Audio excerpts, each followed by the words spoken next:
ओडिशार तत्कालीन सरकार स्वामीजी को सुरक्षा देवारे संपूर्ण भाव में विफल होते। यह व्यतीत हत्याकांड पर दोषी विरुद्ध में दृष्टांतमूलक पदक्षेप नेबाकू से संपूर्ण भाव में अवहेला प्रदर्शन करते।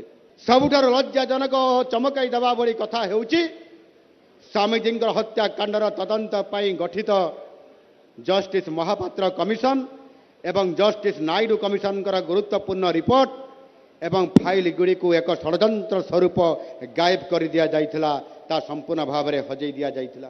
यह थिला स्वामीजी को और सनातन समाज को आघात देइथिबा अपराधी को बंचैबा पई करा जाइथिबा एक सुचिंतित सांघातिक षड्यंत्र।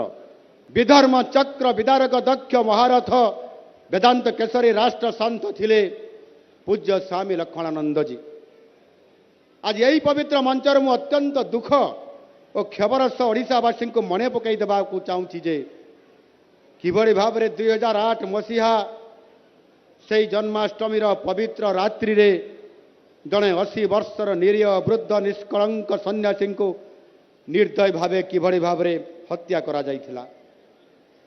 ओडिशार तत्कालीन सरकार स्वामीजी को सुरक्षा देवारे संपूर्ण भाव में विफल होते।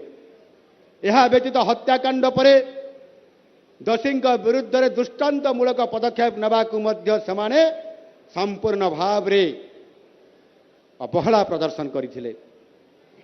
केवल आत्मसंतोष निंदनीय दृष्टिकोण राजनीति यही शासक माने स्वामीजी सुरक्षा और न्याय को बड़ी देइथिले। सबुठार लज्जाजनक चमकाई देवा भली कथा हेउची स्वामीजी हत्याकांडर तदंत गठित जस्टिस महापात्र कमिशन एवं जस्टिस नायडू कमिशन गुरुत्वपूर्ण रिपोर्ट एवं फाइल गुड़ी को एक षड्यंत्र स्वरूप गायब कर दिया जाइथिला, ता संपूर्ण भाव में हजई दिया जाइथिला। लोकसभा भवन स्वामीजी हत्याकांड तदंत फाइल हजिबा ये कौन सी हेले केबे हेले ये साधारण अवहेला है न पारे।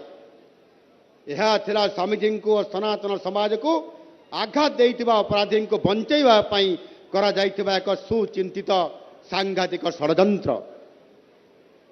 मु आज ओडिशार मुख्यमंत्री भावे यही संकल्पपूर्ण मंचरू आपण मानक एवं समग्र ओडिशार 4.5 कोटी जनसाधारण को दृढ़ आश्वासना देउची सत्यर उन्मोचन निश्चित भाव में हेबो। स्वामीजी रक्तर प्रत्येक टोपा को न्याय मिलिबो। सनातन धर्मर सुरक्षा और जनजाति कल्याण पाई तांकर सही स्वप्न थिला ताहा आम सरकार निश्चित भाव में साकार करिवे। वनवासी कल्याणार्थे स्वामीजी त्याग को सम्मान जनाई आम सरकार फुलवाणी सरकारी मेडिकल कॉलेज एवं हॉस्पिटल को स्वामी लक्ष्मणानंद सरस्वती मेडिकल कॉलेज एवं हॉस्पिटल नाम आज नामित करिसेंती एवं घोषणा मध्य करा जायछि। सरकारी स्तर में ताहार रेकर्ड मध्य अंतर्भुक्त करा जायछि। स्वामीजी कर्मपीठ जलेशपटा